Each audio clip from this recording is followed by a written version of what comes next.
Good morning, everyone. My name is Anubha, and I am working as an assistant professor in Institute of Professional Excellence in Management, Ghaziabad. The topic that we are going to cover today is meaning and objectives of business communication. So, what do we understand by business communication basically? The word communication means to communicate. It is actually derived from the Latin word called as communis, which means common. Whatever the thing that we need to communicate in a particular business उसको हम क्या बोलते हैं business communication इसको हम एक बार nature और scope समझ लेते हैं तो word communication is derived from a Latin word communis which means common. Communication involves imparting a common idea and it covers all types of behavior resulting therefrom. Communication के अंदर कॉमन आइडिया को impart करने का involvement रहता है और उसके अंदर सारे के सारे बिहेवियर्स कवर अप होते हैं जो भी बिहेवियर्स आते हैं in the result of communicating any idea और फैक्ट कम्युनिकेशन के अंदर काफी फैक्टर्स इन्वॉल्व होते हैं उसमें से 4 फैक्टर्स कौन कौन से हैं सबसे पहला communicator means source of information इसके अंदर हम एग्जाम्पल अगर हम इस लेक्चर को लें तो उसके अंदर कम्युनिकेटर कौन है communicator is me and in the case of organization if a senior is giving instruction to his subordinate or his team member so in that case the senior or the team leader is the communicator the second one is the receiver of the information whosoever is receiving the information is called as the receiver of the information मैं कुछ भी बात आप लोगों को बता रही हूँ जो भी बात एग्जाम्पल अगर हम ले जो भी बात टीम लीडर अपने इंपॉर्टेंट इन्फॉर्मेशन अपने टीम मेंबर्स को दे रहा है तो टीम मेंबर्स उस केस में कौन हो गए उस इंफॉर्मेशन के रिसीवर्स हो गए थर्ड हो गया कंटेंट ऑफ द कम्युनिकेशन मतलब कि जो भी बात हो रही है एक तो सेंडर ने बात बताई कम्युनिकेटर ने बात बताई रिसीवर ने बात रिसीव करी बट क्या बात रिसीव करी क्या मैसेज रिसीव करा क्या आइडिया था वो फैक्ट था ओपिनियन था इंपॉर्टेंट इन्फॉर्मेशन थी वो सब क्या हो गया उस कम्युनिकेशन का पर्टिकुलर कम्युनिकेशन का कंटेंट हो गया और last but not the least is the manner of the communication कि किस तरीके से वो कम्युनिकेशन किया गया है कौन से मैनर से कम्युनिकेट वो चीज की गई है so this is what is the basic concept of the communication now in order to understand the meaning of the communication what we will do meaning के लिए यहाँ पे हमारे पास कुछ communication के मैसेजेस हैं कुछ डेफिनेशंस हैं जिसको हम एक बार डिस्कस करेंगे सबसे पहला है न्यूमैन एंड समर ने जो कम्युनिकेट किया था so according to them what do we mean by communication is an exchange of facts ideas opinions और इमोशंस बाय 2 और मोर पर्सन्स तो कम्युनिकेशन करने का तरीका कम्युनिकेशन के अंदर क्या मतलब होता है कम्युनिकेशन का it is actually an exchange of facts exchange करना मतलब अदला बदली करना फैक्ट्स की या फिर कोई आइडिया है आपके पास तो उसकी या फिर कोई आपके पास ओपिनियन है या ऑप्शन है तो उसका एक्सचेंज करने को क्या बोलते हैं कम्युनिकेशन कहते हैं ये डेफिनेशन हमें किसने दी थी न्यूमैन एंड समर ने दी थी दूसरी डेफिनेशन किसने दी है एलन ने दी है एलन के अकॉर्डिंग क्या कहा जाता है एलन के according communication is the sum of all the things one person does when he wants to create understanding in the mind of another communication का इन्होंने क्या मतलब बोला कम्युनिकेशन सिर्फ एक चीज नहीं it is sum of multiple things according to Allen और वो मल्टीपल थिंग्स क्या क्या हो गई all the things that person does जो भी व्यक्ति वो काम कर रहा है जिससे कि वो अंडरस्टैंडिंग क्रिएट कर सके रिसीवर के मन में जिससे कि वो अपनी बात को अपने मैसेज को अपने आइडिया को प्रॉपरली कम्युनिकेट कर पाए और उसके उस कम्युनिकेशन का उस मैसेज का प्रॉपर अंडरस्टैंडिंग क्रिएट कर पाए अपने रिसीवर के दिमाग में तो उसको हम क्या बोलेंगे कम्युनिकेशन बोलेंगे that was the definition given by Allen तीसरी जो डेफिनेशन किसने दी थी मर्फी ने दी थी कम्युनिकेशन के बारे में उन्होंने बोला उनकी डेफिनेशन और डेफिनेशन के बेसिस पे के कंपैरिजन में बहुत ज्यादा सिंपल थी और उनके कम्युनिकेशन के definition में क्या लिखा गया है कि communication is a two-way process of exchanging ideas and information. It is as simple as that. Another definition was given by Theo Hyman. So what Theo Hyman says, he says that communication is a process of passing information and also making the understanding between from one person to another. जो भी information है उसको pass करना, sender से receiver के पास pass करना और दूसरा understanding बिठाना दोनों के बीच में. So it is actually an interchange of thought or information between two persons to bring about mutual understanding and trust. ये जो भी थॉट है, जो भी इंफॉर्मेशन है, उसका आपस में इंटरचेंज करना, और जिससे कि क्या हो, दो लोगों के बीच में म्यूचुअल अंडरस्टैंडिंग आ सके। मतलब जो सेंडर के दिमाग में बात है और जिस तरह से वो उस चीज को समझ रहे हैं, उसी तरीके से रिसीवर के दिमाग में जाए और इस तरह से इंटरचेंज हो सके, उसको क्या बोलते हैं, कम्युनिकेशन बोलते हैं।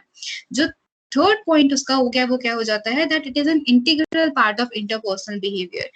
ऑर्गेनाइजेशन के पॉइंट ऑफ व्यू से हम देखें तो ये बहुत इंटीग्रल पार्ट है इंटरपर्सनल बिहेवियर का। मतलब अगर आप कम्युनिकेशन नहीं करोगे तो बेसिकली कुछ काम नहीं कर पाओगे in particular organisation, because without communicating the information is not floating freely, and that is why any kind of work is not being able to done. And so in that particular sense, what is happening, desired results are not coming. So for that to happen, अगर अच्छे results लाने हैं, अगर अच्छे तरीके से काम होना है, तो क्या होना जरूरी है, एक प्रॉपर तरीके से बिहेवियर होना जरूरी है, प्रॉपर तरीके से कम्युनिकेशन होना जरूरी है। That is why it is the integral part of the organisation. It is the ability to communicate effectively that has enabled people to build organizations and societies. Communication की वजह से ही जो भी societies है, जो भी organizations है, वो build up हो पाई हैं, because एक common understanding develop हो पाई है। communication के through discussion हो पाए हैं, और decisions लिए गए हैं। Why? Because of communication, because of the very effective way of communication. Now we will understand the characteristics. Because communication is happening, so it must have few characteristics. Here there are written 7 characteristics that we will try to understand one by one. सबसे पहला characteristic इसका क्या हो जाता है, it is a two way process. Two way process मतलब, जो two way process का मतलब क्या है कि इसके अंदर एटलीस्ट 2 लोग होने चाहिए, नहीं तो वो कम्युनिकेशन कंप्लीट नहीं माना जाएगा, उसको कम्युनिकेशन नहीं माना जा सकता। There must always be at least 2 people for communication to happen, because अगर आप अकेले ही बात कर रहे हो, that means it's not the kind of communication. और जो वो 2 लोग हैं वो क्या कहलाएंगे, जो सेंडर कहलाएगा और रिसीवर कहलाएगा। सेकंड जो कैरेक्टरिस्टिक है वो क्या हो जाएगा, information sharing and understanding. It involves both transfer of information as well as creation of understanding between 2 और मोर पीपल। हमेशा जो भी कम्युनिकेशन हो रहा है उसका बेसिक कैरेक्टरिस्टिक क्या रहेगा, इंफॉर्मेशन शेयरिंग। कम्युनिकेशन आप क्यों कर रहे हो, to share the information and to create that sense of understanding between 2 people. तो वो बहुत ज्यादा इंपॉर्टेंट है कि आप कम्युनिकेशन में क्या कर रहे हो, इंफॉर्मेशन शेयर कर रहे हो एक दूसरे के साथ में। थर्ड कैरेक्टरिस्टिक क्या हो जाता है कम्युनिकेशन का, वो रहता है verbal and non verbal. Communication दोनों तरीकों से हो सकती है।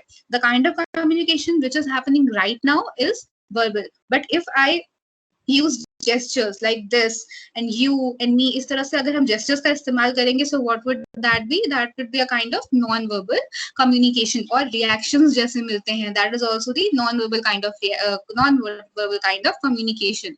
Reactions देते हैं, कुछ लोग confused reaction दिया या फिर relaxed reaction दिया, ठीक है, हंसने का reaction दिया, तो these are also the non-verbal kind of communications. Fourth क्या हो गया कैरेक्टरिस्टिक, जो कि बहुत इंपॉर्टेंट कैरेक्टरिस्टिक रहता है कम्युनिकेशन का, वो है सर्कुलर फ्लो।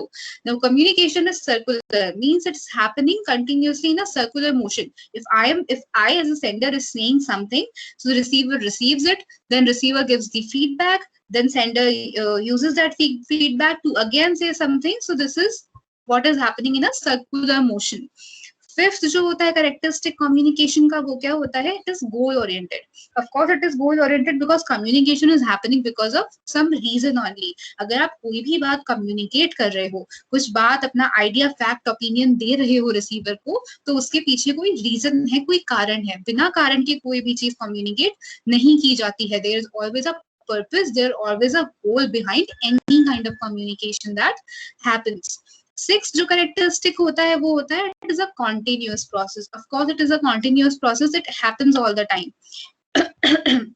जब आप कम्युनिकेशन शुरू करते हो आई एम सॉरी, जब आप कम्युनिकेशन शुरू करते हो तो इसमें कंटिन्यूअस एक्सचेंज ऑफ आइडियाज रहता है।